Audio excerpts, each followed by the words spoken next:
This time on Football Heroes, we take a look at the World Cup's most prolific goal scorer, Ronaldo. Nicknamed the Phenomenon, and with 2 World Cup trophies to his name, Ronaldo is billed as one of the best strikers the world has ever seen.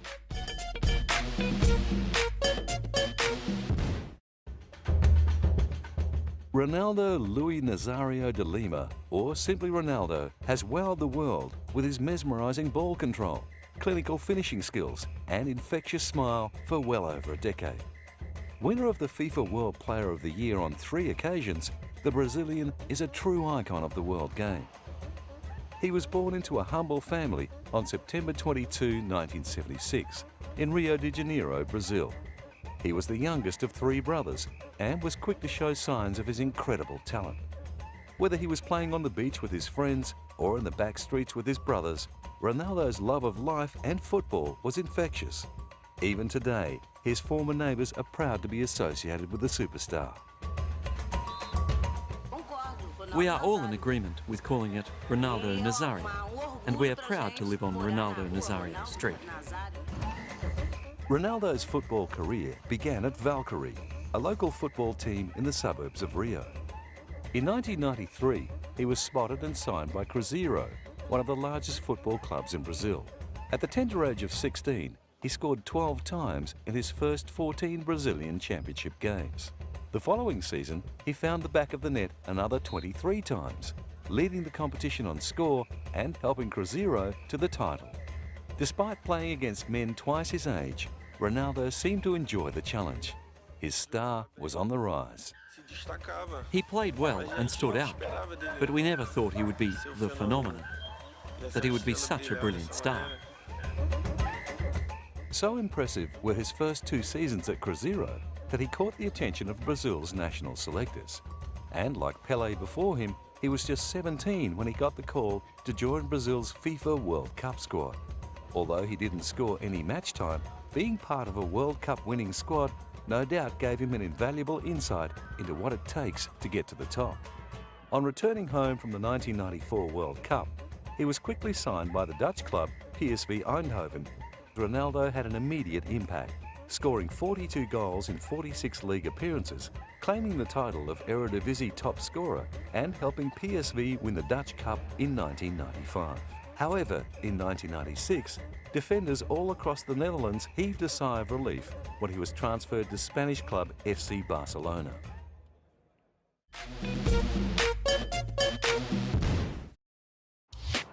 Although Ronaldo's stay at Barcelona was only brief, he beat the goalkeeper a remarkable 47 times in only 49 games, leading Barca to the UEFA Cup Winners' Cup, Copa del Rey and Supercopa de España. He also claimed the La Liga Top Scorer award with 34 goals from 37 appearances, before being transferred to Inter Milan.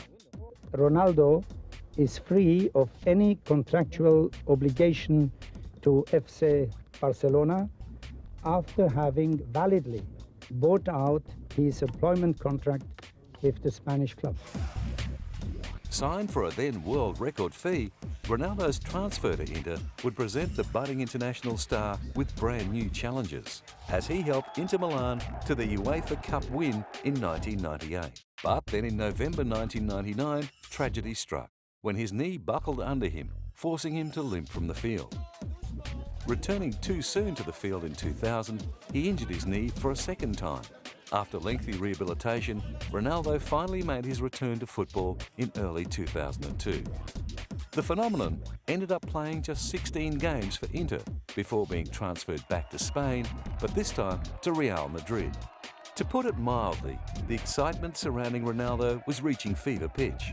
Within the first day of signing for Real, his jersey sales broke all previous records. The knee injury is now a distant memory, and Ronaldo was back to his entertaining best. I want to thank Real Madrid President Florentino Perez for doing everything to bring me here. I also want to confirm that I had a very great desire to come to Real Madrid, and I have a great responsibility. And I hope to respond with goals and some beautiful play so that I can live up to everything that's expected of me. His first season back in Spain saw him score 30 goals, Ronaldo's signing came during the Galacticos phase of Real Madrid's history. His was the third of 4 major signings that took place over a 4-year period. Luis Figo, Zinedine Zidane and David Beckham were the other 3. Real failed to meet fans' expectations. After 3 consecutive untrophied seasons between 2004 and 2006, injuries and weight issues led to Ronaldo falling out of favour with manager Fabio Capello and was transferred to AC Milan in 2007. The transfer to AC Milan left many of his former Inter Milan fans with a bad taste in their mouth. With his hasty departure from Inter in August 2002 still fresh in their minds, Ronaldo asked for their respect. I expect the respect of the people who have been with me, and that now, obviously, will no longer be on my side. Respect, I believe, is the most important thing. My story with Inter Milan is a very beautiful one, but one that ended badly.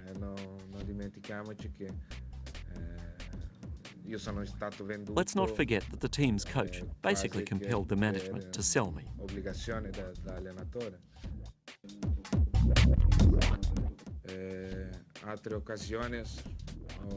On other occasions, I have refused money, choosing the sporting challenge.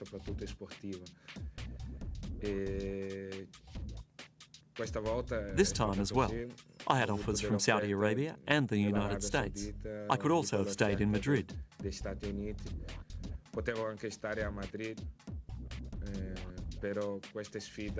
But the challenge to come to AC Milan and show the whole world that my story is not over is a great motivation for me.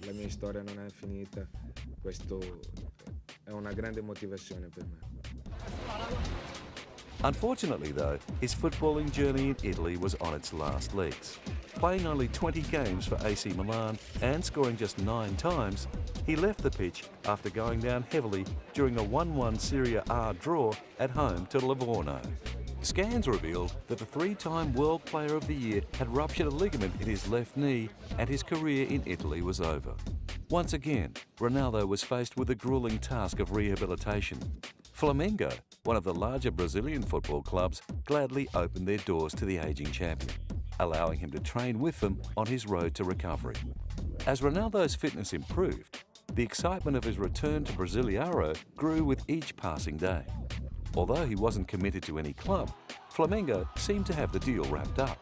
However, to everyone's surprise, Ronaldo signed a 1-year deal with Flamengo's league rivals, Corinthians. At the time, the Sao Paulo-based Corinthians had just won promotion back to the First Division. Ronaldo's signing would go a long way towards sustaining their spot in the First Division and putting them in a position to win their first league title since 2005. It's a very important jersey, and I'll carry a huge responsibility. I'm sure that I'll be the most in demand during training, and I'm sure that I'll be the most demanded in games, and I will not run away from this responsibility. I will honour the Corinthians jersey from beginning to end. Flamengo fans clearly felt Ronaldo should have been honouring their jersey instead. Flamengo fan Marcos Perano found some solace in the thought that the man upstairs would take care of Ronaldo's sinful decision to play for the Corinthians. I feel sad because what this guy did to us is very sad, but he will pay. The man up there is watching, and he will pay the way the man up there chooses. I'm sure the man up there will not forget him. Now in the twilight stage of a long and brilliant career, it is doubtful he will ever get back to the form that saw him win 3 World Footballer of the Year awards. With a club career that spans more than 15 seasons, Ronaldo has earned his reputation as one of the best strikers to grace a football pitch. Topping the league scoring 4 times and winning the European Golden Boot in 1996-97, it is fair to say that it was not the defenders but injury that prevented him from kicking more goals.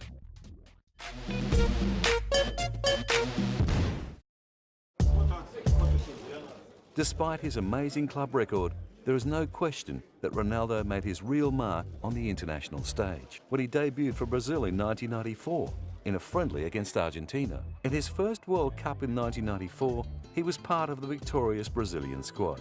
Even though he didn't see any game time, he played in the bronze medal winning Brazil team at the 1996 Atlanta Olympic Games. The 1998 FIFA World Cup saw Ronaldo continue the great form that won him consecutive FIFA World Player of the Year awards in 1996 and 1997. Leading up to the final with host nation France, he had already scored 4 times. However, the night before the final, he suffered a convulsive fit that put him out of the team to battle France for the greatest prize in football. Miraculously, he ended up being added to the starting lineup just 72 minutes before the match. During the game, he looked out of sorts and was clearly still feeling the effects of his seizure. I think it was not fair to force Ronaldo to stay until the end of the match. I think that at that stage, Ronaldo was extremely affected psychologically. Following his seizure, it seemed that the football gods were no longer smiling upon the striker from Rio de Janeiro. With injury and scandals never too far away, the 2002 FIFA World Cup provided the perfect opportunity. As in the previous World Cup, Ronaldo led his national team through the group stages, scoring 4 times in the process.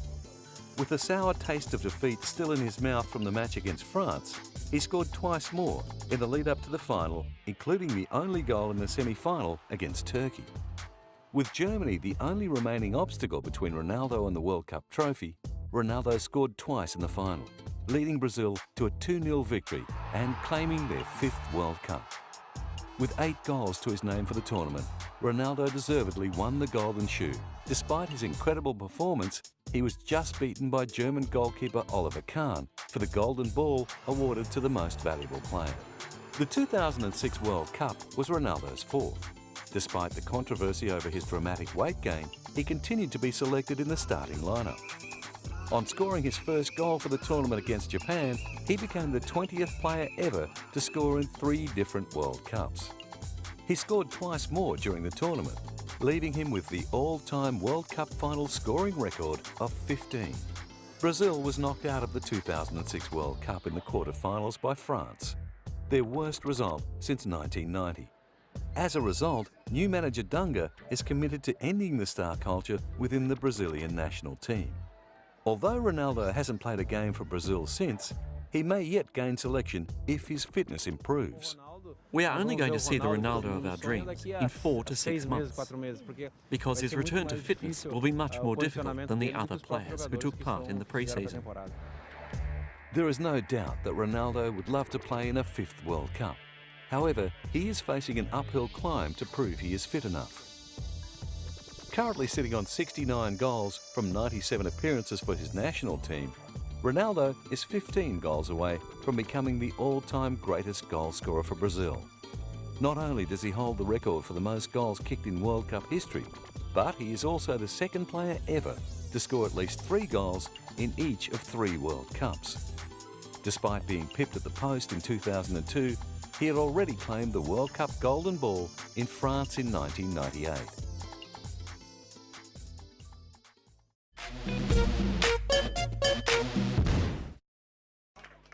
With a busy football career to manage and maintain, one could be forgiven for thinking that Ronaldo's schedule left little time for extracurricular activities. However, he seems to find time to focus on plenty of things outside of football. In April of 1999, he married his first wife, female Brazilian footballer Milene Domingues. Taking an unorthodox approach to romance, Ronaldo proposed to Milene after seeing her play football on television. The marriage lasted 4 years, during which their son Ronald was born in April 2000. His second marriage, this time to Brazilian model Daniela Ciccarelli, moved along a lot faster. In 2005 they got engaged, had a wedding costing approximately €700,000 and then separated, all in the space of 3 months. Riaca Oliveira was another of Ronaldo's high-profile romances. Riaca Oliveira, who is known all over the world for her modelling work with designers like Dior, Chanel and Victoria's Secret, dated Ronaldo up until December of 2006. In April 2008, there was one brief liaison that Ronaldo may wish to forget. The scandal that involved the striker and 3 transvestite call girls not only brought him bad press, it also put him in hot water with girlfriend Maria Beatrice Anthony, who has since had his daughter. However, not all of Ronaldo's off-field antics revolve around scandals or romance. He also puts a lot of time into charities. During his career, he has been the Goodwill Ambassador for the United Nations Development Programme, where, alongside other greats of the game, he runs workshops for underprivileged children, as well as playing charity matches to raise money and other worthy causes like ending poverty. My involvement started a long time ago. In the year 2000, I was invited by the United Nations to be a Goodwill Ambassador. This involves a lot of projects and missions around the world, always trying to achieve peace and finding solutions and money to fight against poverty.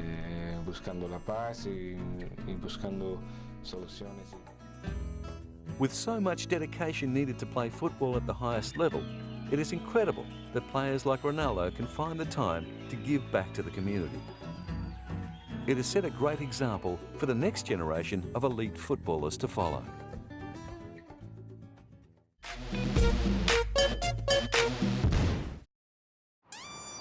Over his career, Ronaldo has played in some of the greatest teams of the modern era, putting him in the privileged position of playing alongside some of the best players football has ever seen, who have no doubt helped shape him into the brilliant striker he's become. Although they were never on the pitch at the same time, Brazilian football legend and icon of Ronaldo, Zico, is considered to be one of the best footballers of all time. Playing as an attacking midfielder, he is widely regarded as one of the greatest dribblers and finishers. During the 1980s, at the peak of his career, he was lauded as arguably the best footballer of his era. During his remarkable 23-year club career, he played 334 games and scored 193 goals. Internationally, Zico played 72 times for his country and scored 52 goals. However, despite playing in 3 World Cup campaigns, he never won the cup. Marco van Basten is another footballer who inspired Ronaldo as a youngster growing up in Rio de Janeiro. Van Basten, who is known as one of the finest forwards of all time, scored 280 goals in a career that was cut short by injury. His reoccurring ankle injury forced him to retire from football when he was still in his 20s, 1 year after he was declared FIFA World Player of the Year. For his national side, the Netherlands, he played 58 times and scored 24 goals. Diego Maradona was another footballer that Ronaldo looked up to, perhaps the world's best ever. His most famous moment came when he captained Argentina to World Cup success in 1986. Former Real Madrid teammate and the only other player to win 3 FIFA World Player of the Year awards, Zinedine Zidane has also tasted World Cup success. The Frenchman played an impressive 506 league matches, scoring 95 times as an attacking midfielder. Although he didn't find the net on as many occasions as other legends of the game, he certainly made up for it with assists. Zidane's cross and through balls were so precise that any striker would love to have him on their side. Luckily for Ronaldo, Zidane played alongside him during Real Madrid's Galacticos era. However, the brilliant teammates don't stop at club level. Whilst playing for his national side, he had midfielders like Kaká and Ronaldinho to dazzle defenders and set up great goal-scoring opportunities. Ronaldinho, who is widely regarded as one of the most gifted footballers of his generation, has won the FIFA World Player Year award twice and joined Ronaldo as part of the 2002 FIFA World Cup All-Star team. Kaká, who has a unique style of football with the techniques of a Brazilian and the physical prowess of a European, has also won the FIFA World Player of the Year. No doubt now that Ronaldo is past his prime, Kaká and Ronaldinho will play a major role in future World Cup campaigns for Brazil.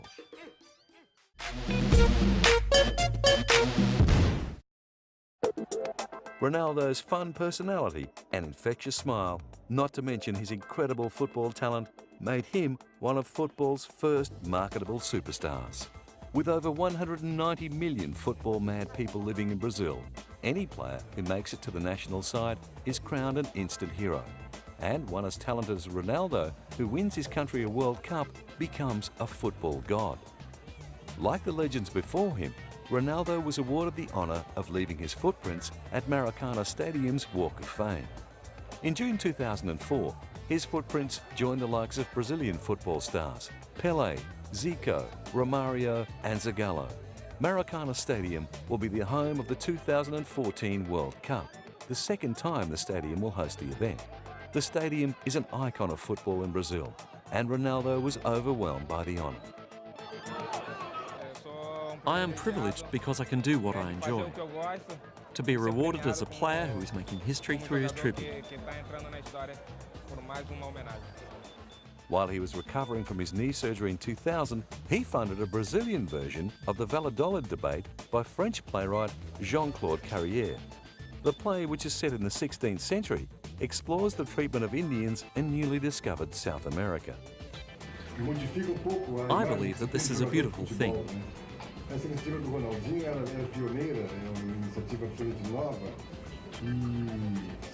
I'm doing this from the heart, trying to motivate people to go to the theatre more.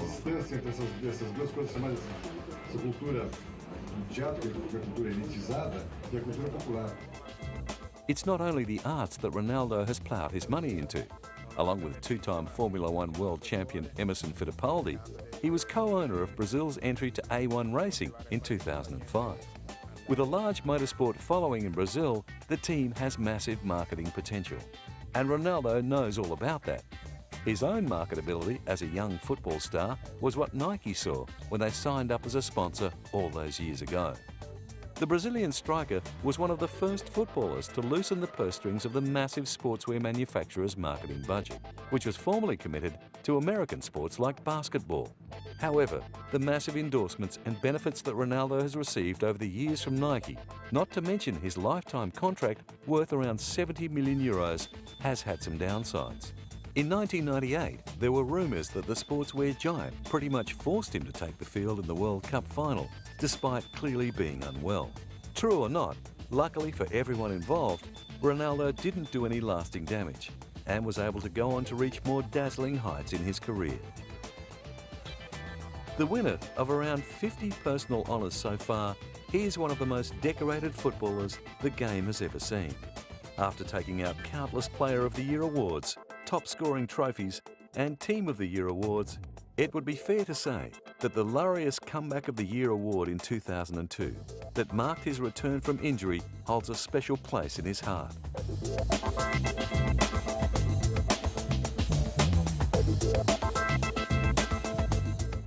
With a brilliant career drawing to a close, Ronaldo has achieved everything a footballer could wish for.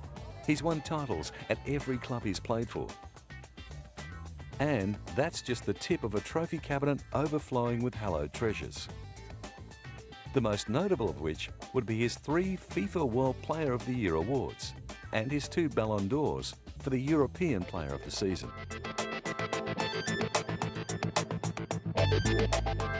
From the beaches of Rio de Janeiro to the multiple knee injuries, Ronaldo Luis Nazario's career has seen it all. The highs and the lows have all formed part of an incredible journey that has seen him win 2 World Cups before succumbing to injury and making a remarkable comeback in 2002. The question remains, can he make a 5th World Cup? Let's hope so.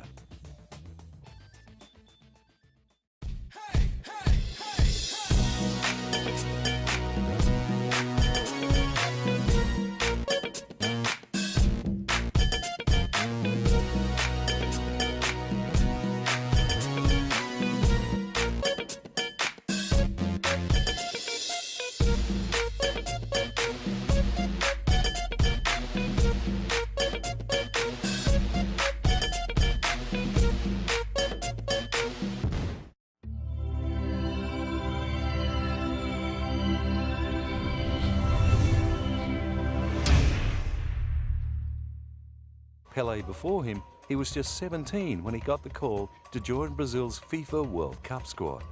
Although he didn't score any match time, being part of a World Cup winning squad no doubt gave him an invaluable insight into what it takes to get to the top. On returning home from the 1994 World Cup, he was quickly signed by the Dutch club PSV Eindhoven. Ronaldo had an immediate impact, scoring 42 goals in 46 league appearances, claiming the title of Eredivisie top scorer and helping PSV win the mile for well over a decade. Winner of the FIFA World Player of the Year on 3 occasions, the Brazilian is a true icon of the world game. He was born into a humble family on September 22, 1976, in Rio de Janeiro, Brazil. He was the youngest of 3 brothers and was quick to show signs of his incredible talent. Whether he was playing on the beach with his friends or in the back streets with his brothers, Ronaldo's love of life and football was infectious. Even today, his former neighbours are This time on Football Heroes, we take a look at the World Cup's most prolific goal scorer, Ronaldo. Nicknamed the Phenomenon, and with 2 World Cup trophies to his name, Ronaldo is billed as one of the best strikers the world has ever seen.